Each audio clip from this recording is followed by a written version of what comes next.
Cek cek. Oke, assalamualaikum warahmatullahi wabarakatuh. Perkenalkan, kami dari kelompok 3 akan mempresentasikan mengenai dukungan lingkungan dalam pengembangan kreativitas anak CIBI. Sebelumnya, perkenalkan saya mewakili kawan-kawan di kelompok saya untuk memperkenalkan anggota kelompoknya. Pertama ada Anissa Nur Afifah, yang kedua ada saya sendiri, Fuad Kharis Mahmud, yang ketiga ada Indriani Widya Putri, yang keempat ada Nur Anissa Rahmi, dan yang kelima ada Nurul Artia Rizka Rahma. Yang pertama kita akan membahas mengenai peran guru dalam mengembangkan kreativitas anak CIBI.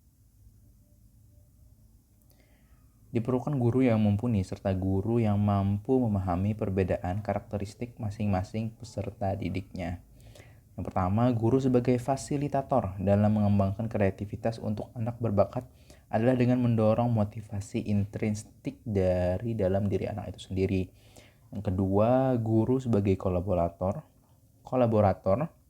dalam belajar yang mempunyai respek untuk anak. Dan yang ketiga, yaitu sebaiknya guru tidak melakukan penilaian, tetapi guru memberikan umpan balik yang berarti daripada mengevaluasi hasil karya anak. Selanjutnya, karakteristik guru yang dibutuhkan dalam mengembangkan kreativitas anak CIBI. Selanjutnya, mengenai karakteristik guru yang dibutuhkan dalam mengembangkan kreativitas anak CIBI. Yang pertama, memiliki sikap demokratis. Yang kedua, ramah dan memberi perhatian perorangan. Yang ketiga, sabar. Yang keempat, penampilan yang menyenangkan. Yang kelima, memiliki minat yang luas tentunya. Yang keenam, adil dan tidak memihak. Yang ketujuh, memiliki rasa humor. Yang kedelapan, memiliki perilaku yang baik. Yang kesembilan, konsisten. Yang kesepuluh, memberikan perhatian terhadap masalah anak. Yang kesebelas, kelenturan. Dan yang ke-12 yaitu menggunakan penghargaan dan pujian. Selanjutnya akan dilanjutkan oleh rekan saya. Baik, selanjutnya yaitu peran keluarga dalam mengembangkan kreativitas anak CIBI. Di sini ada strategi yang dapat digunakan dalam mengembangkan kreativitas anak gifted. Yang pertama yaitu pribadi. Orang tua menghargai keunikan dari pribadi kreatif dan bakat anak. Di sini orang tua hendaknya menghargai setiap kepribadian maupun karakteristik yang dimiliki oleh anak, baik itu positif maupun cukup menyulitkan. Dan sebaiknya kita tidak membandingkan anak kita dengan anak orang lain. Walaupun misalkan anak kita memiliki karakteristik atau sifat yang kurang baik seperti keras kepala ataupun egosentris, di situ kita harus mengoreksi dan mengarahkan anak agar menjadi lebih baik lagi. Lalu yang kedua ada proses, yaitu memberi kesempatan kepada anak untuk bersibuk diri secara kreatif. Jadi kita memberikan suatu ruang atau kesempatan kepada anak ini untuk dia melakukan apa yang dia inginkan. Dia menyibukkan dirinya dengan hal-hal yang kreatif. Dan kita harus memberikan sarana dan prasarana yang dibutuhkan oleh anak. Lalu yang ketiga ada pendorong. Berperan sebagai model bagi anak untuk menumbuhkan motivasi. Jadi orang tua ini kan merupakan sebuah model atau panutan dari anaknya. Tentunya sebagai orang tua kita harus menunjukkan contoh-contoh atau sikap yang baik. Selain itu kita harus memotivasi ke diri anak bahwa anak ini baik. Kamu pasti bisa dan kamu itu cerdas. Lalu yang keempat ada produk, yaitu menghargai produk kreatif anak.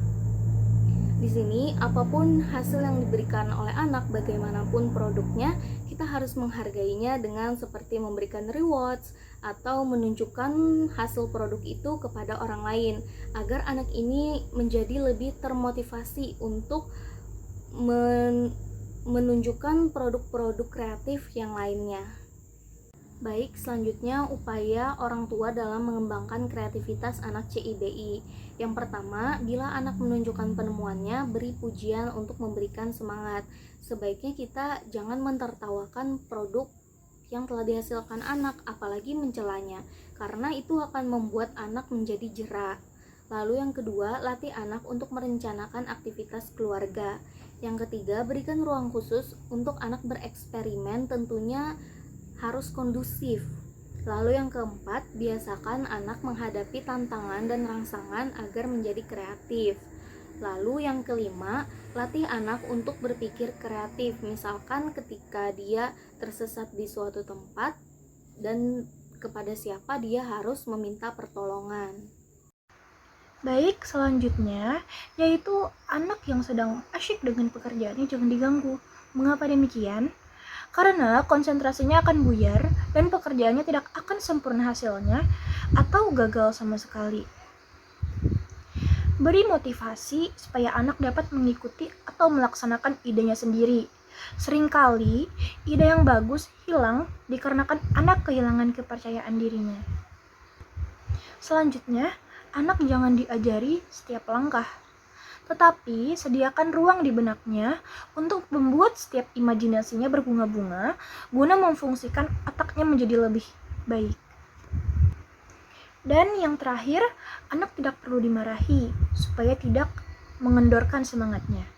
Di saat anak sedang melakukan usaha yang kreatif, seringkali tempat anak menjadi berantakan sehingga hal itu memicu amarah orang tuanya. Sehingga sebagai orang tua seharusnya dapat menahan amarah agar tidak merusak usaha kreatif anak. Pembahasan selanjutnya yaitu mengenai peran orang tua untuk mengembangkan kreativitas anak cerdas istimewa bakat istimewa. Poin yang pertama yaitu menunjang dan mendorong kegiatan yang diminati anak. Orang tua yang bijak dan peduli akan aktivitas anak akan senantiasa menunjang dan mendorong setiap kegiatan positif anak. Anak dapat dimintai penjelasan mengenai minat dan harapannya ketika sudah menginjak usia dewasa. Yang kedua, yaitu menikmati keberadaannya bersama anak. Menciptakan suasana emosional yang kondusif sangatlah penting. Sebab, hanya dengan merasakan kenyamanan, ketenangan, dan kedamaian, anak dapat meniti tahapan perkembangannya dengan baik. Yang ketiga, menjalin hubungan kerjasama yang baik dengan anak. Dengan menjalin hubungan kerjasama yang baik dengan anak, akan melahirkan suasana yang harmonis dengan orang tua. Jika hal ini dilakukan, maka akan menumbuhkan suasana emosional keluarga yang sangat baik. Yang keempat, mendorong kemandirian anak dalam bekerja. Dikarenakan hal yang demikian dapat menumbuhkan sikap mandiri anak dan menjauhkan anak dari sifat manja dan malas bekerja. Yang kelima, memberikan pujian yang sungguh-sungguh terhadap karya anak. Dengan sikap memuji dan menghargai karya anak, sesungguhnya orang tua sedang mengajari kepada anak bagaimana dia dapat memuji dan menghargai karya orang lain. Sehingga, seberapapun bermaknanya sebuah karya, anak dapat menilai dari sisi positifnya. Dan yang keenam, memberikan kesempatan kepada anak untuk berpikir, merenung, dan juga berkhayal. Selanjutnya, yaitu peran orang tua untuk mengembangkan kreativitas anak CIBI. Yang ketujuh, merangsang daya pikir anak dengan cara mengajak berdiskusi tentang hal yang mampu dipikirkan anak. Diskusi merupakan jalan pendalaman mengenai berbagai hal, dengan cara memeriksa atau menyelidiki sesuatu. Dalam hal ini, orang tua atau guru dapat memancing pendapat anak dengan seolah-olah tidak tahu mengenai sesuatu yang sedang dibicarakan. Bisa dilakukan sambil bercanda atau memancing pendapat anak dengan mempertanyakan kembali jawaban yang telah diberikan anak. Yang kedelapan, memberi kesempatan kepada anak untuk dapat menentukan atau mengambil keputusan. Jangan dianggap anak itu tidak memiliki keinginan. Setiap individu memiliki keinginan menurut kebutuhan dirinya. Tatkala anak menghendaki sesuatu yang menurutnya penting, maka ada baiknya orang tua atau pendidik menyediakan atau memfasilitasinya. Yang kesembilan, membantu anak yang menemukan kesulitan dengan memberikan penjelasan yang dapat diterima oleh akal anak. Kemudian yang kesepuluh, memberikan fasilitas yang cukup bagi anak untuk bereksperimen dan bereksplorasi. Sikap anak kreatif biasanya ditunjukkan oleh minatnya yang tinggi untuk mengetahui sesuatu. Anak senang melakukan eksperimen atau percobaan-percobaan. Justru melalui eksperimen ini, anak belajar dan menemukan sesuatu. Dengan aktivitas seperti ini, anak tumbuh menjadi manusia yang tidak pantang menyerah, ulet, mandiri, dan banyak tahu tentang segala. Anak mengetahui sisi kelemahan dan keuntungan sesuatu, akibat dari sebab, dan banyak lagi. Yang ke-11, memberikan contoh dalam membuat karya kreatif. Jika membelikan mainan saja tidak cukup, atau dengan membelikan mainan malah membuat anak memiliki ketergantungan barang, maka ada baiknya untuk memberikan contoh kepada anak untuk membuat mainan sendiri. Bahannya tidak perlu yang mahal. Di sekeliling kita juga banyak diperoleh bahan-bahan permainan itu. Bisa dari tanah, pasir, batu, ranting, daun-daunan, dan lain-lain. Slide selanjutnya yaitu mengenai peran orang tua dalam mengembangkan potensi anak CIBI. Syafatania dan Widayat menjelaskan bahwa peranan orang tua dalam mengembangkan potensi anak berbakat sebagai berikut. Yang pertama, memberi kesempatan anak untuk belajar hal baru. Kesempatan untuk belajar hal-hal baru ini seperti memberi kesempatan anak untuk belajar di luar, misalnya les, ekskul, latihan, dan pembelajaran lain yang dapat memberi kebebasan dan eksplorasi pengalaman anak.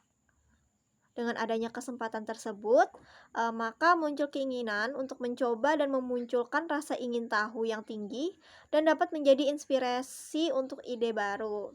Yang kedua, berusaha memahami anak.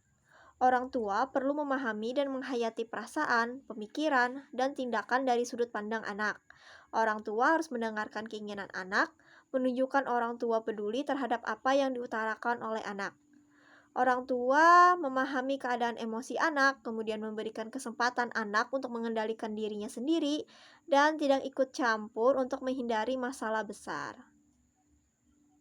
Yang ketiga, menyediakan fasilitas material atau non-material. Pada saat anak berkarya, orang tua menyediakan peralatan yang dibutuhkan oleh anak. Dengan menyediakan peralatan, dapat mendorong kreativitas anak. Peralatan yang disediakan seperti peralatan gambar, kanvas, alat musik, dan sebagainya. Yang keempat, memancing anak untuk meningkatkan kemampuannya dengan cara memberikan tantangan kepada anak dengan memberikan reward dan stimuli. Cara yang dilakukan adalah dengan menantang anak untuk menyelesaikan karyanya dengan memberikan buku baru. Yang kelima, memberi motivasi anak untuk berkarya. Motivasi dilakukan dengan memberikan feedback dan menikmati yang dilakukan. Orang tua dapat memberikan apresiasi dengan cara memujinya. Kemudian yang keenam, mendampingi anak dalam berkarya dengan cara memberikan dukungan dalam bentuk keamanan dan melindungi anak ketika ayah melarang anaknya untuk berkarya seperti melukis. Kemudian yang ketujuh, memberikan kebebasan kepada anak agar fokus pada bidangnya. Orang tua menghargai tujuan dan memberi kesempatan apa yang menjadi passion anak. Bila sesuai dengan passionnya, maka anak menemukan hal baru dan kreativitasnya menjadi meningkat. Kemudian yang kedelapan, memiliki rencana ke depan dan mengusahakannya. Orang tua diberi kesempatan sesuai passionnya, melakukan apa yang menjadi ketertarikannya dan memberikan kebebasan kepada anak untuk memilih. Orang tua hanya dapat mendukung dan membantu mencarikan informasi dan keputusan yang tepat. Yang kesembilan, tidak menekan anak. Orang tua memberikan nasihat, namun keputusan tetap harus ada di tangan anak. Tidak membandingkan dengan anak lain, dan tidak menekan anak. Memberikan perbandingan dengan ideal image akan dapat merendahkan self-image anak. Akibatnya, anak menjadi inferior dan tidak mampu. Selain itu, jangan sampai orang tua membuli anak. Ketika anak tidak dalam kondisi baik, menghadapi masalah atau tidak mood, jangan memaksa anak untuk berkarya. Selanjutnya, yang ke-10 ada melakukan kontrol. Ketika melakukan aktivitas yang disukai, anak memiliki engagement yang tinggi dan anak bisa fokus dalam jangka waktu yang lama ketika sedang melakukan hal yang disenanginya. Orang tua harus mengingatkan anaknya untuk menjaga kesehatan, makan, dan tidur teratur. Mewison dan England dalam bukunya tahun 2015 menjelaskan bahwa kontrol dari orang tua dapat mempengaruhi executive function anak, yaitu proses yang dilakukan untuk mengendalikan perilaku diri untuk mencapai target. Baiklah, di sini saya akan melanjutkan materi selanjutnya, itu ada peran masyarakat dalam mengembangkan kreativitas anak CIBI. Jadi, dalam kondisi sosial kultural dapat memudahkan atau menghambat pengembangan kreativitas anak dan pertumbuhan bakat.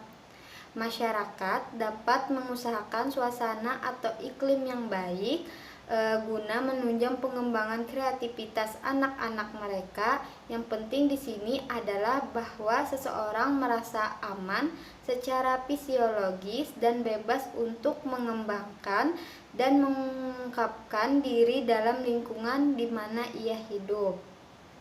Selanjutnya yaitu yang perlu diberi dalam membina anak-anak kreatif sehubungan dengan dukungan lingkungan yang mereka perlukan, itu ada terbagi menjadi 5. Yang pertama itu ada fleksibilitas dalam kesempatan, yang kedua ada contoh yang positif, yang ketiga ada bimbingan dan dukungan, yang keempat ada rasa humor, yang kelima atau yang terakhir yaitu ada empati. Selanjutnya ada peranan masyarakat dalam pengembangan kreativitas anak berbakat, itu ada terbagi 7. Yang pertama ada kebudayaan yang kreativogenik, yaitu sejarah kebudayaan menunjukkan bahwa dalam kurun waktu tertentu lebih banyak tampil orang-orang yang unggul, atau apakah itu seniman, ilmuwan, atau tokoh-tokoh dalam bidang lain daripada dalam kurun waktu itu.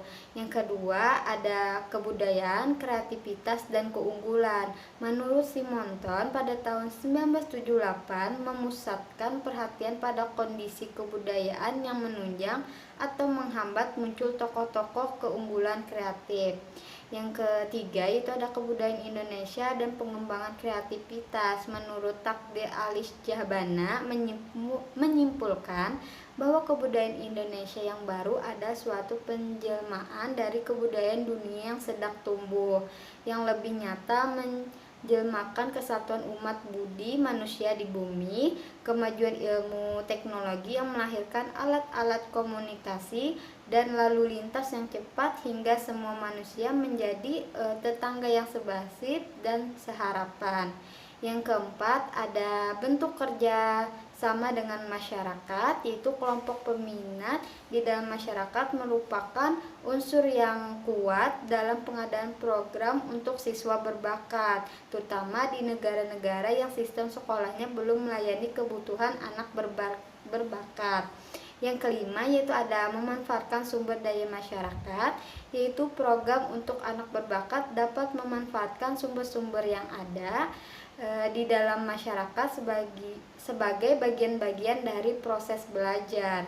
Yang keenam ada beberapa contoh program luar sekolah, yaitu program luar sekolah untuk anak berbakat dan bertalenta perlu mempertimbangkan ketiga jenis kebutuhan tersendiri. Riset terhadap orang-orang yang mencapai prestasi luar biasa ketika dewasa menunjukkan bahwa pada usia dini mereka telah memperoleh pengalaman yang beragam dan merangsang dan mulai memusatkan perhatian pada bidang-bidang khusus. Dan yang terakhir atau yang ketujuh yaitu peran serta masyarakat di Indonesia. Akhir-akhir ini makin tampak peran serta masyarakat untuk memupuk bakat dan talenta siswa berbakat dalam berbagai bidang dengan menyelenggarakan kursus, pelatihan, sangkar, dan sebagainya. Namun masih perlu lebih digalakkan ialah kerjasama 3 lingkungan pendidikan, yaitu ada sekolah, keluarga, dan masyarakat dalam pengadaan berbagai alternatif program pendidikan anak berbakat. Baiklah, itu tadi adalah penjelasan materi dari kelompok kami. Mohon maaf jika ada kekurangan maupun kesalahan dalam penyampaian materi. Terima kasih. Wassalamualaikum warahmatullahi wabarakatuh.